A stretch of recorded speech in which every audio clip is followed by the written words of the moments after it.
આપણા પોતાના કુળનો હોય ઈ જયારે દુશ્મનની સાથે ભળી જાય ને ત્યારે આખા વંશનો નાશ કરી નાખે.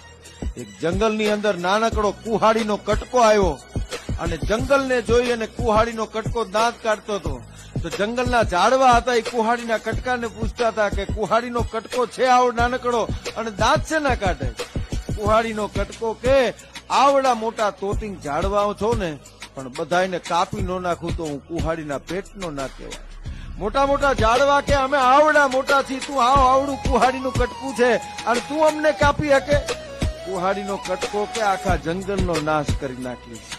અને ખરેખર બન્યું એવું, જંગલમાંથી લાકડાનો એક કટકો કુહાડીનો હાથો બન્યો અને કુહાડીનો હાથો બન્યો પછી આખા જંગલને કુહાડીએ કાપી નાખ્યું. કુહાડી દાંત કાઢતી હતી, જંગલના ઝાડવા રોતા હતા કે આપણા જો હાથા ન થયા હોત તો કુહાડીની તાકાત નથી કાપી હતી.